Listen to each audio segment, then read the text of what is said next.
Brought to you by V-Guard, co-powered by Sensodyne and Vimal.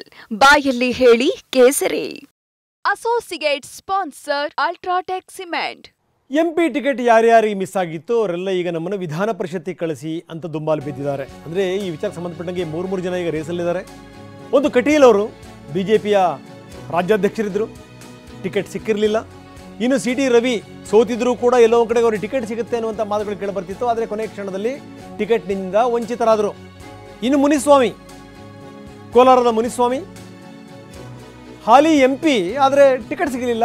ಬದಲಾದಂಥ ಸಂದರ್ಭ ಸನ್ನಿವೇಶದಲ್ಲಿ ಅದು JDS ಹೋಯಿತು.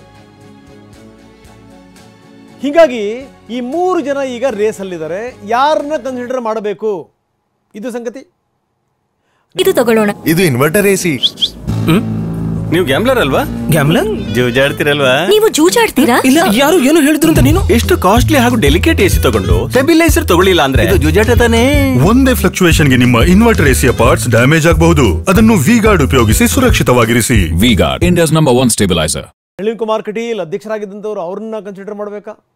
ರಾಷ್ಟ್ರೀಯ ಪ್ರಧಾನ ಕಾರ್ಯದರ್ಶಿಗಳಲ್ಲಿ ಒಬ್ಬರಾಗಿದ್ದರು CT ರವಿ, ಅವ್ರನ್ನ ಕನ್ಸಿಡರ್ ಮಾಡಬೇಕಾ?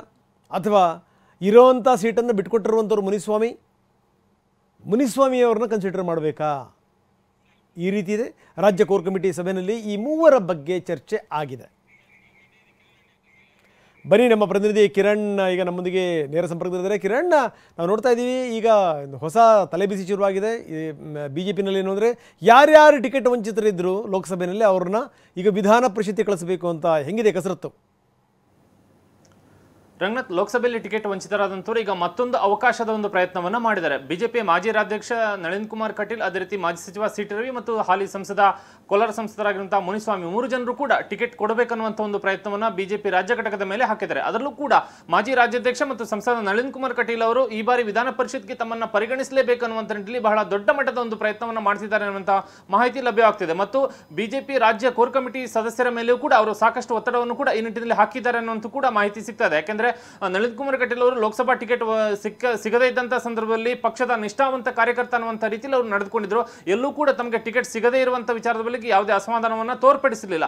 ಆ ಸಂದರ್ಭಕ್ಕೆ ಅವರ ನಡೆ ಒಂದಷ್ಟು ಮೆಚ್ಚುಗೆ ಕೂಡ ಪಾತ್ರವಾಗಿತ್ತು. ಆದರೆ ಈಗ ಅವರು ವಿಧಾನ ಪರಿಷತ್ಗೆ ನಮಗೆ ಅವಕಾಶವನ್ನು ಕೊಡಬೇಕನ್ನುವಂಥ ನಿಟ್ಟಿನಲ್ಲಿ ಪ್ರಯತ್ನವನ್ನ ಸಾಕಷ್ಟು ಮಟ್ಟದಲ್ಲಿ ಅವರು ಮಾಡ್ತಿದ್ದಾರೆ ಅನ್ನುವಂಥ ಒಂದು ಮಾಹಿತಿ ಸಿಗ್ತಾ ಇದೆ. ಯಾಕೆಂದ್ರೆ ಈ ಹಿಂದೆ ಇದ್ದಂತ ಒಂದು ಮಾಹಿತಿಗಳ ಪ್ರಕಾರವಾಗಿ ಬಿಜೆಪಿ ರಾಜ್ಯಾಧ್ಯಕ್ಷರಾಗಿದ್ದಂತಹ ಸಂದರ್ಭದಲ್ಲಿ ಅವರು ಒಂದು ವೇಳೆ ಅಂದ್ರೆ ಈಗ ಏನು ಕಾಂಗ್ರೆಸ್ ಸರ್ಕಾರ ಬಂದಿದೆ, ಈ ಬದಲಾಗಿ ಇಲ್ಲಿ ಬಿಜೆಪಿ ಸರ್ಕಾರ ಏನಾದರೂ ಅಧಿಕಾರಕ್ಕೆ ಬಂದ್ರೆ ಆ ಸಂದರ್ಭಕ್ಕೆ ತಾವು ವಿಧಾನ ಪರಿಷತ್ ಸದಸ್ಯರಾಗಿ ಸಚಿವರಾಗಬೇಕನ್ನುವಂಥ ಒಂದು ಆಕಾಂಕ್ಷೆಯನ್ನು ಕೂಡ ಅವರು ಹೊಂದಿದ್ರು ಅನ್ನುವಂಥ ವಿಚಾರವನ್ನ ಇಲ್ಲಿ ನಳಿನ್ ಕುಮಾರ್ ಕಟೀಲ್ ಅವರ ಆಪ್ತ ಬಳಗ ಹೇಳ್ತಾ ಇದೆ. ಹಾಗಾಗಿ ಆ ಒಂದು ಅವಕಾಶ ಇಲ್ಲದಿದ್ರು ಕೂಡ ಮತ್ತೀಗ ವಿಧಾನ ಪರಿಷತ್ ಸದಸ್ಯ ಸ್ಥಾನವನ್ನು ಪಡೆದುಕೊಳ್ಳಬೇಕನ್ನುವಂಥ ನಿಟ್ಟಿನಲ್ಲಿ ಅವರು ಪ್ರಯತ್ನವನ್ನ ಮಾಡ್ತಿದ್ದಾರೆ ಅನ್ನುವಂಥ ಒಂದು ಮಾಹಿತಿ ಕೂಡ ಸಿಗ್ತಾ ಇದೆ. ಇದರ ಜೊತೆಗೆ ಮಾಜಿ ಸಚಿವ CT ರವಿ ಮತ್ತು ಸಂಸದ ಮುನಿಸ್ವಾಮಿ ಅವರು ಕೂಡ ಈ ನಿಟ್ಟಿನಲ್ಲಿ ಪ್ರಯತ್ನಗಳನ್ನ ಮಾಡ್ತಾ ಇದ್ದಾರೆ. ಧನ್ಯವಾದ ತಮ್ಮೆಲ್ಲ ಮಾಹಿತಿಗೆ. Brought to you by V-Guard, co-powered by Sensodyne and Vimal. ಬಾಯಲ್ಲಿ ಹೇಳಿ ಕೇಸರಿ. Associate sponsor Ultratech Cement.